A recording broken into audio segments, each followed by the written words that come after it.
చూడండి, పానీపూరి రెడీ చేసుకోవడం కోసం నేను ఈ కప్పుతోటి కప్పు బొంబాయి రవ్వ అయితే తీసుకుంటున్నాను. ఒక బౌల్లో ఒక కప్పు బొంబాయి రవ్వ వేసుకోవాలి. తర్వాత దీంతో 3 స్పూన్ల గోధుమ పిండి అయితే వేసుకుంటున్నాను. నేను మైదాతో కూడా చేసుకుంటారండి, కానీ గోధుమ పిండి అయితే హెల్దీ అని నేను గోధుమ పిండి అయితే వేసుకుంటున్నాను. తర్వాత కొంచెం రుచికి సరిపడా ఉప్పు, ఒక్క చిటికెడు వంట సోడా.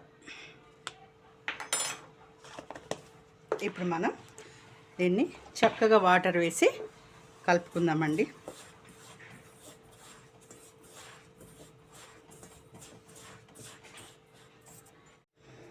కొంచెం కొంచెం వాటర్ వేసుకొని మనం చపాతీ పిండిలాగా చక్కగా సాఫ్ట్గా కలుపుకోవాలి.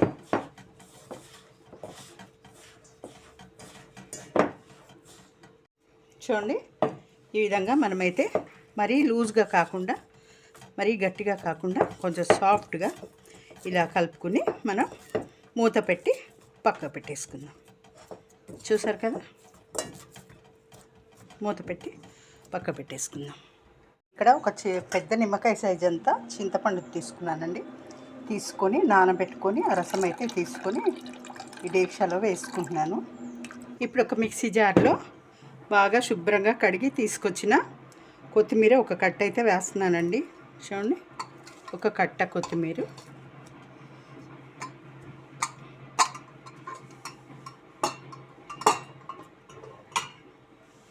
తర్వాత ఒక పిడికెడు పుదీనా. నేనైతే కొంచెం సన్న కాడలు ఉంటే కాడలతోనే వేసేస్తున్నానండి, మిక్సీ పట్టేయచ్చు కదా, ఏం కాదు. అలాగే చిన్న ఇంచ్ అల్లము, అలాగే ఒక 3 పచ్చిమిర్చి,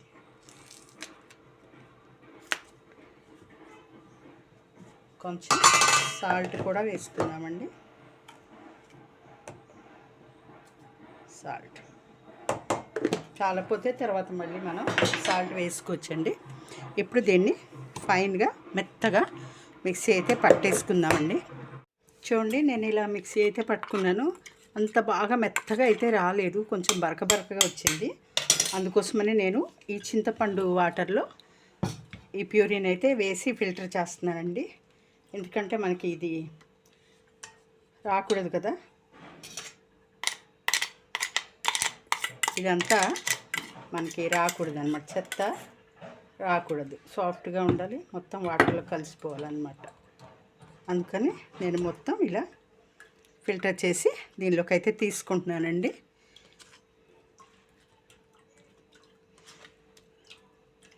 ఇలా ఫిల్టర్ చేసుకొని మొత్తం తీసుకోవాలి.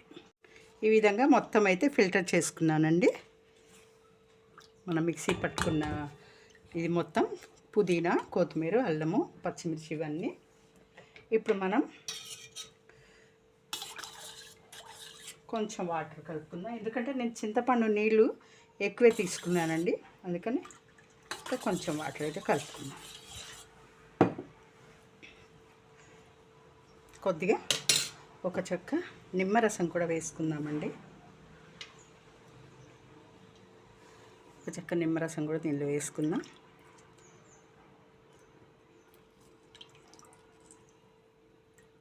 టేబుల్ స్పూన్ కారం కలుపుకుందాం.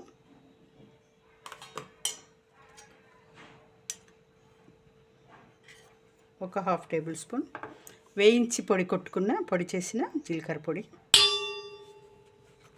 అలాగే 1 స్పూను చాట్ మసాలా అయితే వేసుకుందామండి. ఇప్పుడు కలుపుకుందాం, బాగా మిక్స్ చేసుకుందాం.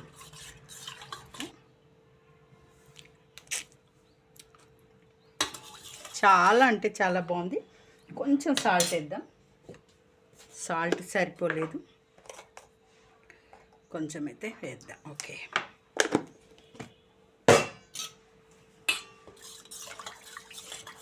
రెడీ అయిపోయింది. ఇప్పుడు మనం స్టఫింగ్ రెడీ చేద్దాం. ఈ పానీలో మిరియాల పొడి వేయడం మర్చిపోయానండి. ఇప్పుడు వేస్తున్నాను. మిరియాల పొడి ఒక 1/4 టీ స్పూన్ వేసి కలుపుకుంటున్నానండి.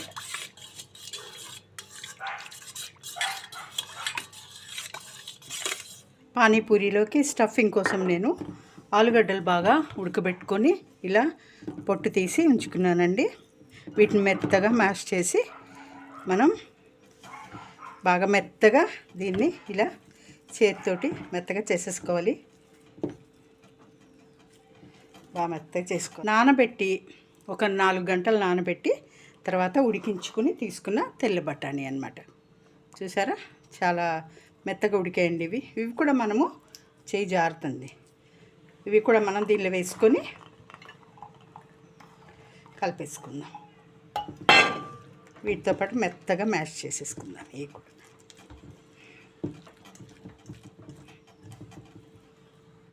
దీనిలో మనం ఇప్పుడు కొన్ని ఉల్లిపాయలు కూడా వేసుకుందామండి. సన్నగా తరిగిన ఉల్లిపాయ ముక్కలు కొన్ని వేసుకుందాం.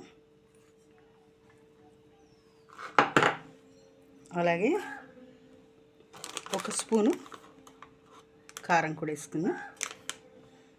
అలాగే ఒక 1/2 టేబుల్ స్పూను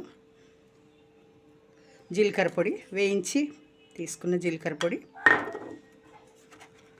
అలాగే 1 spoon chaat masala, 1/2 tablespoon మిరియాల పొడి, అలాగే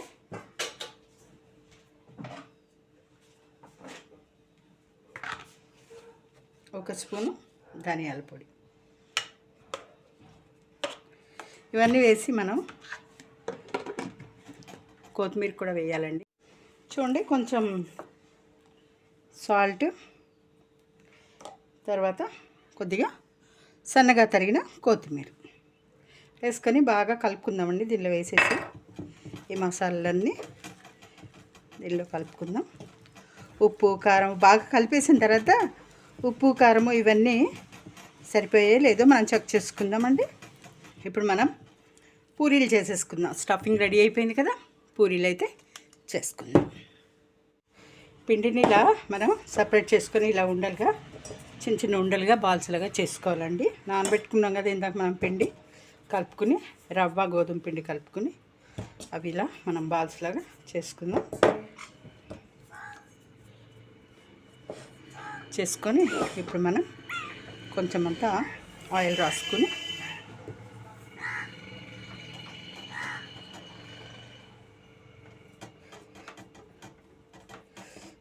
మనం రొట్టెల కర్రతోటి రుద్దుకోవాలండి.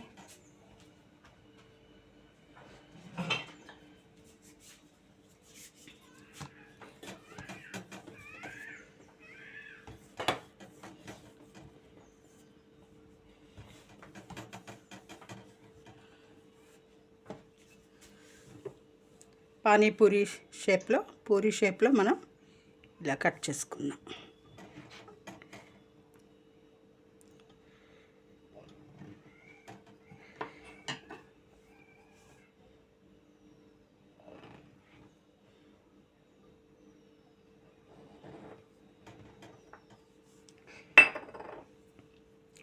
చూసారా, అన్నీ ఇంకా ఇలాగే చేసుకోవాలండి. చూడండి, పలసగా, ఇంకా చాలా పలసగా చేయాలండి. ఇవి కొద్దిగా మందం వచ్చాయి. నేను మళ్ళీ ఇప్పుడు ఇంకోటి చేస్తాను, పలసగా చేస్తాను.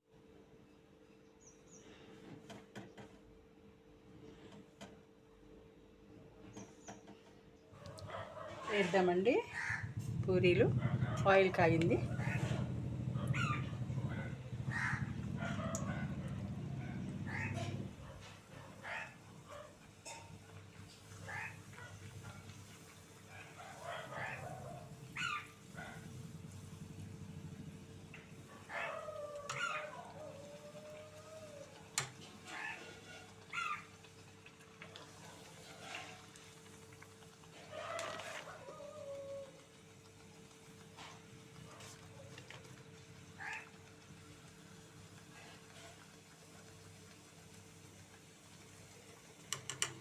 చూడండి ఎంత చక్కగా పొంగుతున్నాయి.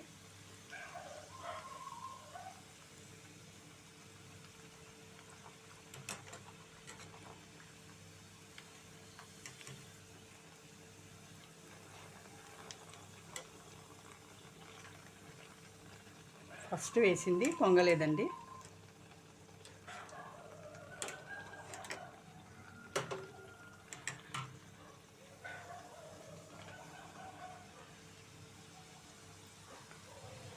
ఇలా మనం ఒక్కొక్కటి వేసుకొని చక్కగా గోల్డెన్ బ్రౌన్ కలర్లోకి వచ్చిన తర్వాత మనం తీసుకోవాలండి. చూసారా ఎంత చక్కగా పొంగుతున్నాయో. ఈ విధంగా వచ్చాక మనం తీసుకోవాలి.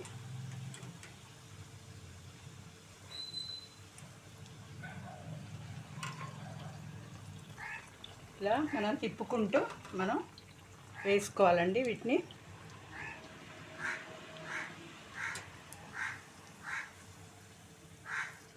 చూడండి ఎంత బాగా పొంగుతున్నాయో. ఇలా మనం ఒక్కొక్కటి తిప్పుకుంటూ మనం కాల్చుకోవాలి పానీపూరీలు. ఈ విధంగా అన్నీ చేసుకోవాలండి.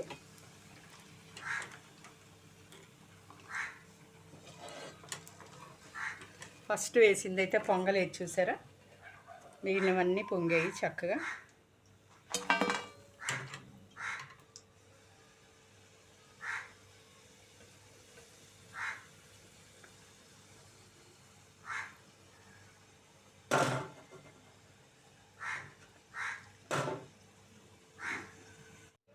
అలాగే ఇంకో వైపు కూడా వేసేసుకుందామండి.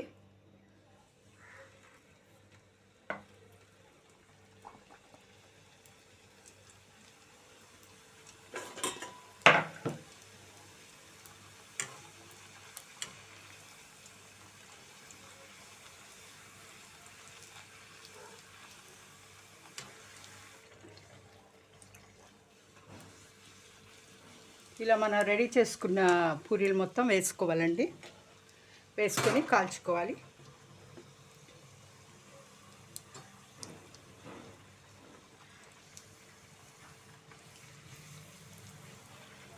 చూసారా ఎంత చక్కగా పొంగుతున్నాయో.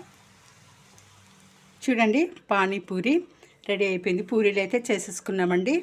ఫస్ట్ వేసినప్పుడు రెండైతే సరిగ్గా పొంగలేదండి, ఎందుకంటే ఆయిల్ కాగలేదు. అందుకోసమని ఇలా తప్పడగా వచ్చేసాయి 2 పూరీలు. మిగిలినవైతే చక్కగా ఈ 2 పొంగలేదండి. మిగిలినవన్నీ చక్కగా పర్ఫెక్ట్గా పొంగాయి. చాలా అంటే చాలా బాగా వచ్చాయండి. పానీపూరి రెడీ అయిపోయింది.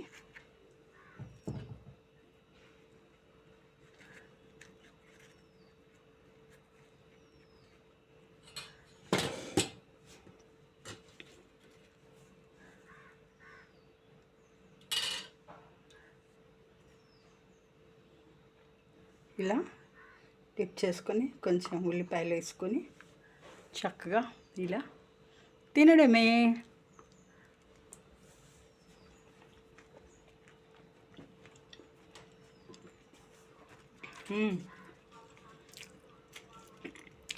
చాలా అంటే చాలా బాగుందండి. మీరు కూడా ఒకసారి చేసుకోండి. పిల్లలు పెద్దలు అందరూ ఇష్టంగా తింటారు. పానీపూరి అంటే అందరికీ ఇష్టమే కదండి.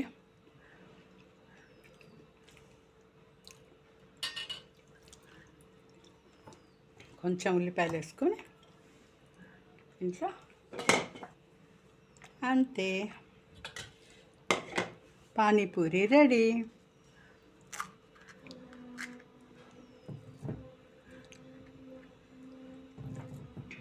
మన ఇంట్లో చేసుకునేది కాబట్టి స్టఫింగ్ ఎక్కువగా పెట్టుకొని చక్కగా మనం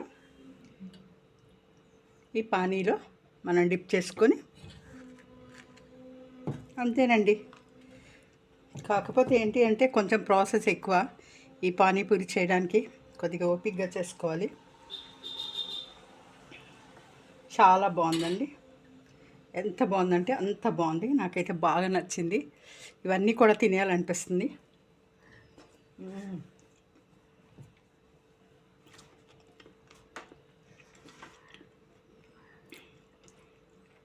నచ్చిందా మరి? ఈ పానీపూరి మీకు నచ్చినట్లయితే ఒక లైక్ అయితే ఇవ్వండి, సబ్స్క్రైబ్ చేయండి, నా ఛానల్ని సపోర్ట్ చేయండి.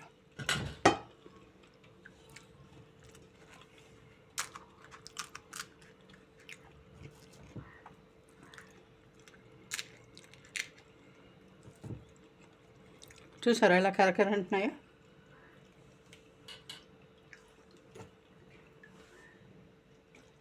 కొన్ని ఉల్లిపాయ ముక్కలు పైన వేసుకొని తినడమే, అంతే. చూసారా పానీపూరి ఎంత బాగుందో. చూడండి, నచ్చిందండి ఈ వీడియో? మీకు నచ్చినట్లయితే ఒక లైక్ అయితే ఇవ్వండి, సబ్స్క్రైబ్ చేయండి, నా ఛానల్ని సపోర్ట్ చేయండి. Thank you.